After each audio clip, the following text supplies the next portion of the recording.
মারধরের শিকার হয়েছেন এনসিপির মুখ্য সংগঠক নাসির উদ্দিন পাটোয়ারি। শহরের পুরাতন কালেক্টরেট মসজিদ থেকে নামাজ শেষে বের হলেই তার উপর হামলা চালানো হয়। হামলার ঘটনায় আহত হয়েছেন অর্ধ শতাধিক শিক্ষার্থী। এর মধ্যে এনসিপির মুখ্য সমন্বয়ক নাসির উদ্দিন পাটোয়ারি। অবস্থা আশঙ্কাজনক। মাথায় গুরুতর আঘাতের কারণে ৭২ ঘন্টার পর্যবেক্ষণে রাখা হয়েছে। জাতীয় নাগরিক পার্টি এনসিপির মুখ্য সমন্বয়ক নাসির উদ্দিন পাটোয়ারি ও উত্তরাঞ্চলের মুখ্য সংগঠক সার্জিস আলমের গাড়ি বহরে হামলা হয়েছে। সন্ধ্যায় এই ঘটনায় সার্জিস সহ আহত হয়েছেন ১০ জন। এনসিপি নেতাকর্মীদের অভিযোগ, হামলা চালিয়েছে ছাত্র দলের নেতাকর্মীরা। আবারও সংঘাতমুখী হচ্ছে রাজনীতি।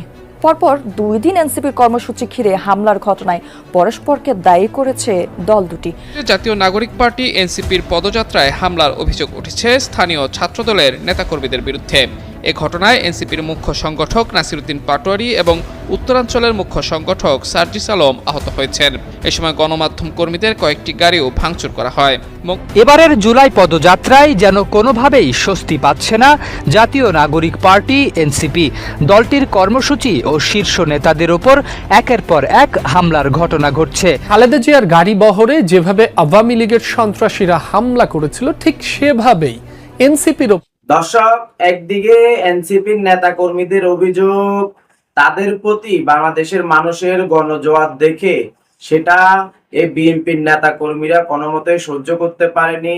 সেই কারণেই এনসিপির নেতা কর্মীদের উপরে বিএনপির নেতা কর্মীরা হামলা করেছে। আর অন্যদিকে বিএনপির অভিযোগ হচ্ছে যে এই এনসিপির নেতা কর্মীরা বিভিন্ন জায়গায় এই বিতর্কিত মন্তব্য করে যাচ্ছে এবং উল্টাপাল্টা কথা বলে যাচ্ছে, যে কারণে কিন্তু এনসিপির নেতা কর্মীরা নিজেরাই কিন্তু হামলার শিকার হচ্ছেন। কিন্তু এই পাল্টাপাল্টি অভিযোগের মধ্যে কিন্তু এই দেশের রাজনৈতিক মহলে কিন্তু এখন ভীষণ উত্তাল শুরু হয়ে গেছে এবং সামাজিক যোগাযোগের মাধ্যমে কিন্তু একটাই আলোচনা এবং সমালোচনা শোনা যাচ্ছে যে তারা এই বিষয়গুলা নিয়ে তীব্র নিন্দা জানাচ্ছে এবং প্রতিবাদ শুরু করে দিয়েছে। শুধুমাত্র তাই নয়, এই এনসিপির নেতা কর্মীদেরকে যেভাবে মারধর করেছে, যেভাবে তাদের উপরে হামলা করেছে, তাদের মধ্যে কিন্তু নাসির উদ্দিন পাটোয়ারি সহ আরো বিভিন্ন এনসিপির লোকজন কিন্তু ভীষণ বাজেভাবে আহত হয়ে তারা কিন্তু হাসপাতালে ভর্তি হয়েছে এবং যে কোনো মুহূর্তে কিন্তু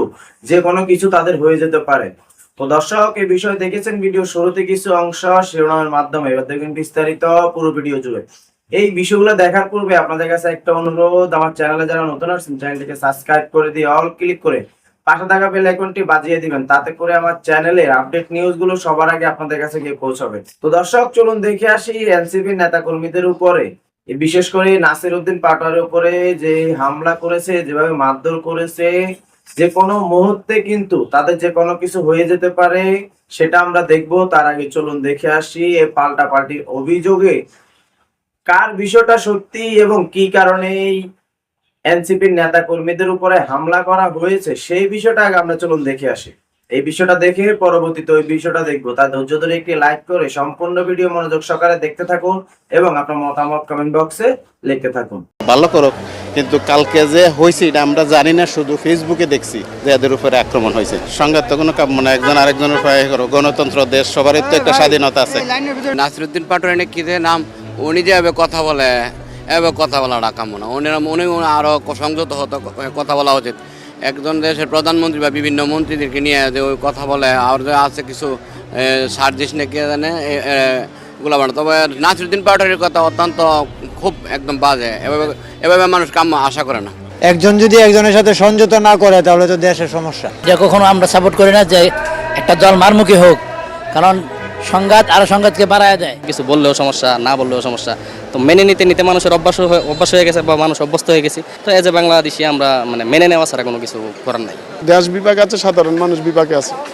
এখন এই আচরণ আমাদের গ্রহণযোগ্য না। আমরা ভালো কিছু চাই, যে ভালো কিছু হোক। এরা যেভাবে চালাইতেছে, যার আমলে যেভাবে চলতেছে এইভাবে চলতে আছে। যারাই আছে ভালো করুক আমাদের জন্য, আমরা ভালো চাই। যে দল যাইতেছে সেই দলকে আমরা জনগণ ভালোবাসতেছি। আবার যারা মনে করেন বিরোধী দল করতেছে তাদের অবস্থান যে অবস্থা, আমরা একই অবস্থা, বুঝছেন। এটা এই দেশের পরিস্থিতি ভালো হবে না বলে আমরা আশা করি। সবচেয়ে গুরুত্বপূর্ণ হয়ে যাচ্ছে তাদের ভাষার সংযত করা। মানুষকে যেভাবে ইনডাইরেক্টলি ইনসাল্ট করা হচ্ছে, যে যাকে যেভাবে খুশি সেভাবে মিন করতেছে, এটা বাংলাদেশের জনগণ চাচ্ছে না। রাজনৈতিক কর্মী হোক আর যেই হোক, মানুষের ভাষাটাকে সংযত করা দরকার। এই এনসিপি যে কয়েকজন বিয়াদ্দব আছে এদেরকে রুডে ফেলায় পিটানো উচিত। এটা শুভ লক্ষণ নয়। শুভ লক্ষণ হইতে হলে সবাই একযোগে দেশ চালাইতে হবে, অতীত ভুলে নতুন করে আবার দেশটাই গড়তে হবে। বাংলাদেশের রাজনীতিতে তো এগুলো আছেই, তারপরও দেশের সরকারের কিছু ব্যর্থতা এখনো আছে আমাদের মনে হচ্ছে যে না, কারণ সরকার এখনো যে সিন্ডিকেটগুলা, যেই দখলবাজিগুলা, যে চাঁদাবাজিগুলা সঠিক জায়গায় এখনো যেতে পারে না। যা এবং নেতাকর্মীদেরকে তারা শাসন করতে পারতেছে না, এবং শাসন করলে তারা শুনতেছে না। কেন শুনতেছে না সেটা জানি না আমরা জনগণ। এটা যতদিন না বন্ধ না হবে এই দেশে থেকে যাবে। আমরা চাই যে দেশ যেই চালুক অন্তত সুন্দর মতে সুষ্ঠুভাবে যেন আমাদের দেশটা গড়ে ওঠে। ওরা যদি মারামারি করে তাহলে আমরা সাধারণ পাবলিক যারা আছে আমরা কোথায় যাব? আমরা ওদের কাছ থেকে আমরা শিখতে হইব যে না, মারামারি এরা বয়কট করুক, আমরাও করি। আমরা এগুলো চাই না। আমরা চাই সবাই একসাথে মিলেমিশে থাকি, কিভাবে সুন্দরভাবে দেশ গড়াবো এই চেষ্টা করি। ধৈর্যশীল হতে হবে, অর্থাৎ সবাই সবার জায়গা থেকে কথাগুলা সঠিকভাবে বলতে হবে, মার্জিত ভাষায়। এভাবে উগ্রতার সহিত কথা বললে একে অপরের কাদা চোরাচুরি, এতে আমাদের সম্প্রীতি নষ্ট হবে। পরস্পর বিরোধিতা করবে, বোঝাপড়া ভালো থাকলে হয়তো সংঘাত হবে না, যুক্তিতর্ক থাকবে, এই যা। আমি আপনার সাথে যে ব্যবহার করব আপনার সাথে আরেকজন সেই ব্যবহারই করব। আমরা আমাদের মধ্যে সহনশীলতার অভাব, এই জন্য এই অবস্থা হচ্ছে, এবং ভবিষ্যতে এই অবস্থা চলতে থাকলে আরও খারাপ হবে দেশের অবস্থা। গণতান্ত্রিকভাবে সবাই রাজনীতি করবে, সবার রাজনীতির অধিকার প্রতিষ্ঠিত হবে। ভদ্রভাবে রাজনীতি করা উচিত। বিভিন্ন সিনিয়র নেতৃবৃন্দদেরকে নিয়ে সেরা যে অশ্লীল যে আচরণগুলা এটি মুঠো ঠিক না। আমরা সাধারণ পাবলিক যারা ভালো চলতে চাই, খাইতে চাই, যে এমন কোনো কিছুতে দেখি না, দেশের প্রতি ভালো দেখি না। আমি মানুষ পরিমাণ কথা কই দেব, ঠিক আছে? ওদের কথাবার্তা তো ঠিক নেই, ওদের কথার কারণে ওরা মার খায়, ওরা মার খাওয়ার যোগ্য। এনসিপির নেতারা মার খাওয়ার যোগ্য, মার খাওয়ার কাজ করে দেখি ওরা মার খায়। একটা মানুষের ইজ্জত দিয়ে সম্মান দিয়ে কথা বলতে হইব। ওরা এই সম্মান দিতে জানে না, ওদের বাপ মারা ওরা সম্মান দিতে জানে না, যার কারণে ওদের রাস্তাঘাটে ওরা মার খায় এনসিপির নেতারা। এনসিপিকে হামলা করার মতন মন মানসিকতা বিএনপি রাখে না, কারণ এটা একটা টোকাই দল। এদের জন্ম কোথার থেকে এটা আপনাকে মনে করতে হবে। আমরা এটা টোকাই হিসেবে চিনি এবং গালিবাজের দল, কারণ এই নতুন একটা সম্ভাবনাময় দলকে বাংলাদেশের মানুষ যেভাবে চিন্তা করেছিল, কিন্তু সেই জায়গাটাতে তারা নেই। তাদেরকে ওই একটা কথা আছে না, one time use to time dustbin, তো ওরা এখন ওয়ান টাইম ইউজ হচ্ছে। 11 দলীয় জোটের সাথে থেকে ওরা এখন সরকার দলীয় একটা রাজনৈতিক দল, যে দলটি বারবার ক্ষমতা এসেছে, তাদেরকে যে ভাষায় ওরা কটাক্ষ করছে, গালিগালাজ করছে, এটা আমরা ওদের কাছ থেকে আশা করি নাই। অতএব আমি যেটা মনে করি, সাধারণ জনগণ ওদের উপর চরমভাবে ক্ষিপ্ত, কারণ সাধারণ জনগণ তারা মনে করে না যে বাংলাদেশে আর কোনো বেয়াদবের জন্ম হোক। অতএব ওরা বেয়াদব এমনভাবে একটা পর্যায়ে নিয়ে যাচ্ছে যে আগামী তরুণ প্রজন্মকে।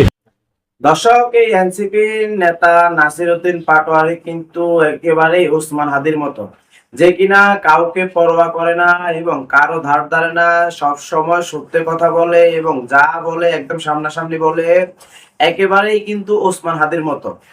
এই ওসমান হাদিও কিন্তু একেবারে সত্য কথা বলতো এবং যা বলতো একেবারে সামনে বলতো, যে কারণে সে কিন্তু দুনিয়া থেকে বিদায় হতে হয়েছে। সেভাবেই কিন্তু এই এনসিপির নেতা নাসিরউদ্দিন পাটোয়ারি ঠিক সেই কারণে সেটাই দাবি করতেছে যে ওসমান হাদি যেভাবে সত্য কথা চলতো, সত্য কথা বলতো এবং কারো ধার ধারতো না, ঠিক আমিও কিন্তু কারো ধার ধারি না, সত্য কথা বলি, যে কারণে এই ওসমান হাদির মতো অবস্থা কিন্তু আমারও করার চেষ্টা করতেছে। যে কারণে সে বিভিন্ন রকমের অভিযোগ করাতে এই বিএনপির নেতা কর্মীরা তার উপরে হামলা করেছে, তাকে ভীষণ বাজেভাবে মারধর করেছে এবং তারা এটা বলতেছে যে এই এনসিপির নেতা কর্মীরা বিভিন্ন জায়গায় বিতর্কিত মন্তব্য করে, যে কারণে কিন্তু তারা নিজেরাই হামলার শিকার হয়। আর অন্যদিকে এই দুই দলের পাল্টাপাল্টি অভিযোগের মধ্যে কিন্তু রাজনৈতিক মহলে কিন্তু বিশালভাবে উত্তাল শুরু হয়ে গিয়েছে এবং সামাজিক যোগাযোগের মাধ্যমে এই দেশের সর্বস্তরের মানুষ কিন্তু এই বিষয়টা নিয়ে তীব্র নিন্দা জানাচ্ছে, প্রতিবাদ জানাচ্ছে এবং তারা এটা বলতেছে যে এই দুই দলের মধ্যে যদি এরকম বিতর্কিত মন্তব্য হয় এবং এক দল যদি আরেক দলের প্রতি পাল্টাপাল্টি অভিযোগ করে, তাহলে এই বিষয়টা দেশের বাইরে কিভাবে নিবে, সে কারণে এই বিষয়টা নিয়ে তারা নিন্দা জানাচ্ছে এবং প্রতিবাদ জানাচ্ছে। তো দর্শক, এই এনসিপির নেতাকর্মীদের উপরে হামলা করা, তার পরিবর্তে কিন্তু এই বিএনপির নেতাকর্মীরা তার উপরে পাল্টা অভিযোগ নিয়ে আপনার যদি কোনো মতামত থেকে থাকে তাহলে আমাদের কমেন্ট বক্সে এসে অবশ্যই জানাবেন। তো দর্শক, আজকে ভিডিও এই পর্যন্তই। আবার চলে আসবো নতুন কোনো ভিডিও নিয়ে, নতুন কোনো টপিক নিয়ে। সে পর্যন্ত ভালো থাকবেন, সুস্থ থাকবেন। আল্লাহ হাফেজ।